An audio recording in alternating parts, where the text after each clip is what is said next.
नमस्कार, झारखंड के संथाल परगना न्यूज में आपका स्वागत है। अब आप खबर जानेंगे दुमका, देवघर, जामताड़ा, गोड्डा, पाकुड़ और साहिबगंज जिला से। आप न्यूज को किस गांव या शहर से देख रहे हैं, हमें कमेंट में जरूर बताएं। वीडियो को शुरू करने से पहले आज का लाइक एम 50 रखते हैं। उम्मीद है आप इसे पूरा कर देंगे। तो चलिए जानते हैं शाम तक का मुख्य समाचार।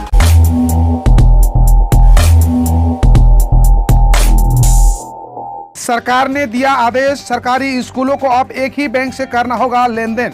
सरकारी स्कूलों को अब एक ही खाता होगा, अब 3 या 5 बैंक के अकाउंट नहीं होंगे। केंद्र सरकार के निर्देश के बाद स्कूली शिक्षा व साक्षरता विभाग ने इस पर स्कूल को अमल करने की तैयारी शुरू कर दी है। स्कूलों में अलग अलग कई बैंक खाते होते हैं, जिससे अलग अलग योजनाओं में राशि की निकासी की जाती थी।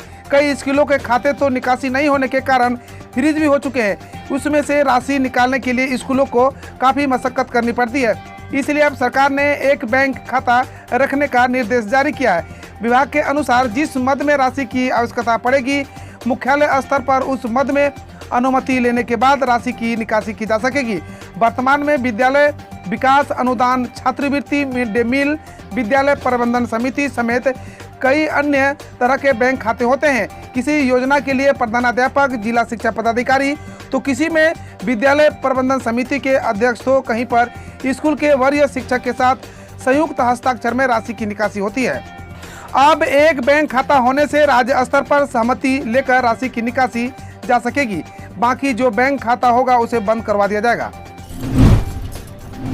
अब वेतन के लिए शनिवार रविवार खत्म होने का करना पड़ेगा इंतजार। 1 अगस्त से होने जा रहा है बड़ा बदलाव। दरअसल कई बार देखा जाता है कि महीने के अंतिम दिन शनिवार या रविवार होने की वजह से वेतन रुक जाता है। ऐसे में वेतन के लिए इंतजार करना पड़ता है। इस दौरान अगर किसी को इमरजेंसी में पैसा की जरूरत पड़ जाए तो उसे काफ़ी परेशानी का सामना करना पड़ता है। लेकिन आरबीआई को इस पहल से वेतन को समस्या अब दूर हो जाएगी। इसे लेकर कर्मचारियों में उत्साह है। आरबीआई की इस फैसला की सराहना की जा रही है। देश की निजी व सरकारी दोनों कर्मचारियों को इसका लाभ मिलेगा। आदिवासी कल्याण में राजभवन की भूमिका खत्म। सीएम की सर्वे सर्वा, अब टीएसी सदस्यों का कर सकेंगे मनोनयन। आदिवासियों की मिनी असेंबली मानी जाने वाली झारखंड जनजातीय परामर्शदाता परिषद के सदस्यों का मनोनयन अब मुख्यमंत्री कर सकेंगे।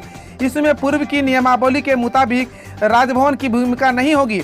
एकीकृत बिहार के वक्त का लागू नियम राज्य सरकार ने समाप्त कर दिया है और नई नियमावली की अधिसूचना जारी की है। इसमें सदस्यों के मनोनयन का अधिकार राज्यपाल से लेकर मुख्यमंत्री को दिया गया है। मुख्यमंत्री इसके पदेन अध्यक्ष होते हैं।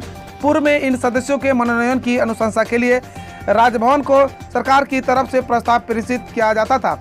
हेमंत सरकार ने सदस्यों के मनोनयन के लिए 2 बार नाम राजभवन को भेजे थे, लेकिन वहां से कुछ आपत्तियों और सुझावों के साथ इसे वापस कर दिया गया था। संसाधनों से लैस होंगे राज्य के सभी सरकारी अस्पताल। इन चीजों का आकलन कर किया जाएगा समस्याओं का दूर।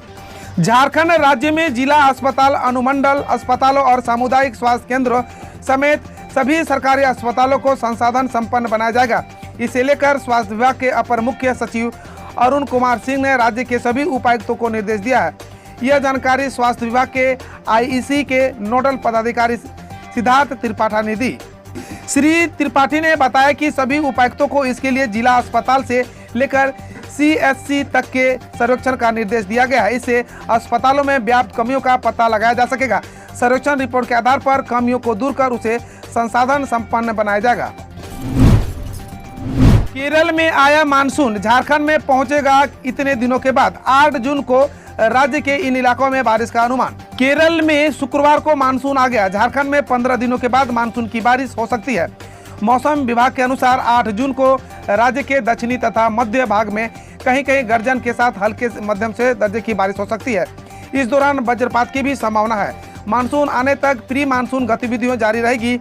जून माह में अब तक रांची में 43 मिलीमीटर बारिश हुई है। शुक्रवार को भी राजधानी के कई इलाकों में हल्की बारिश हुई। शुक्रवार को रांची का अधिकतम तापमान 34.5 तथा न्यूनतम तापमान 24.2 डिग्री सेल्सियस रहा। कोरोना ने ली झारखंड के 258 शिक्षकों की जान। कोविड ड्यूटी के दौरान हुई संक्रमित। शिक्षक संगठनों ने की सरकार से मांग। राज्य में कोरोना के कारण अब तक 258 शिक्षक अपनी जान गंवा चुके हैं। स्कूली शिक्षा एवं साक्षरता विभाग ने सभी जिलों से कोविड से संक्रमित शिक्षकों के निधन की जानकारी मांगी थी। सभी जिलों ने विभाग को रिपोर्ट भेजी है, जिसके अनुसार राज्य में प्राथमिक से लेकर +2 स्तर तक के विद्यालयों के 258 शिक्षकों की मौत कोरोना से हुई है। प्राथमिक व मध्य विद्यालय के शिक्षकों की संख्या हाई स्कूल व +2 विद्यालय के शिक्षकों से अधिक है। जिन शिक्षकों का निधन हुआ है उसमें कई ऐसे भी हैं जो कोविड ड्यूटी में प्रतिनियुक्त थे, वह ड्यूटी के दौरान संक्रमित हुए और बाद में उनकी मौत हो गई। कोविड-19 संक्रमण से रांची जिले के 33 शिक्षकों का निधन हुआ है। झारखंड कैबिनेट का बड़ा फैसला, अब फुटपाथ दुकानदारों को सिर्फ ₹1 के इकरारनामे पर मिलेगा लोन, जाने सरकार का अन्य फैसला। राज्य कैबिनेट ने फुटपाथ दुकानदारों की मदद के लिए ऋण से संबंधित इकरारनामा पर मुद्रांक शुल्क ₹1 करने पर सहमति दी है। प्रधानमंत्री शहरी पथ विक्रेता आत्मनिर्भर निधि के तहत पथ विक्रेताओं को किफायती दर पर बैंक ऋण मुहैया कराया जाता है। बैंक के साथ लोन के लिए जाने वाले इकरारनामा के दस्तावेज पर मुद्रांक शुल्क केवल ₹1 लिया जाएगा। शुक्रवार को हुई कैबिनेट की बैठक में उक्त निर्णय ली गई है। बैठक के बाद कैबिनेट सचिव वंदना डाडेल ने बताया कि मंत्रिपरिषद ने सेवा के जवानों के लिए शराब की खरीद बिक्री को वैट से छूट दी अवधि विस्तार देने का भी निर्णय लिया। कैंटीन स्टोर डिपार्टमेंटल द्वारा जवानों के उपयोग के लिए शराब की खरीद बिक्री को वैट से छूट की अवधि अगले 1 वर्ष तक विस्तारित करने की स्वीकृति दी। बिजली बिल को लेकर राज्य के ग्रामीण बकायेदारों को राहत, वन टाइम सेटलमेंट योजना लागू, जाने इसके फायदे। कैबिनेट ने ग्रामीण घरेलू बिजली उपभोक्ताओं को वन टाइम सेटलमेंट योजना के तहत राहत प्रदान करने की मंजूरी दी है।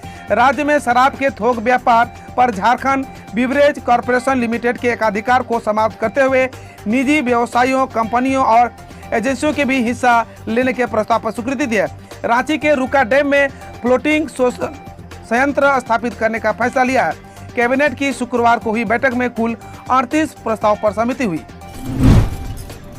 तमिलनाडु में फंसी 38 युवतियां लौटी दुमका, हेमंत सरकार की पहल पर हुई वापसी। झारखंड की हेमंत सरकार की पहल पर तमिलनाडु की 38 कामकाजी युवतियां सकुशल अपने गृह जिला दुमका पहुंच गई है। अधिकतर युवतियां दुमका जिले के रानीश्वर, शिकारीपाड़ा और मसलिया प्रखंड के। सभी युवती तमिलनाडु के त्रिपुर जिले में कॉटन प्लस नामक कंपनी के काम करती थी। फरवरी माह में ये सभी तमिलनाडु काम करने गई थी। शुक्रवार को ये सभी ट्रेन के माध्यम से धनबाद स्टेशन पहुंची। तमिलनाडु से अपने घर तक पहुंचने में किसी प्रकार की कोई कठिनाई नहीं हुई। इसे ध्यान में रखते हुए दुमका डीसी राजेश्वरी बी के निर्देश पर उन्हें लाने के लिए धनबाद स्टेशन बस भेजी गई थी। साथ ही दंडाधिकारी को भी प्रतिनियुक्त किया गया था। बस के माध्यम से उन्हें इंडोर स्टेडियम दुमका लाया गया। 60 दिनों में 233 शिक्षकों की कोरोना से मौत। झारखंड में 14 महीने से नहीं खुले हैं स्कूल। शिक्षकों से कोविड वार्ड और वैक्सीनेशन सेंटर में ली गई ड्यूटी। झारखंड में कोरोना की दूसरी लहर 1 अप्रैल से 30 मई तक के बीच अभी तक लगभग 233 शिक्षकों की मृत्यु कोरोना के कारण हो गई है, जिसमें से 165 सहायक शिक्षक और 68 पारा शिक्षक है। इनके अलावा स्कूल के 23 अन्य कर्मियों को भी कोरोना से मिल गया है। इसका खुलासा शिक्षा विभाग की ओर से राज्य भर से मांगे गए मृत शिक्षकों के ब्यौरे से हुआ है। ये सभी शिक्षक प्राथमिक और मिडिल स्कूल के हैं।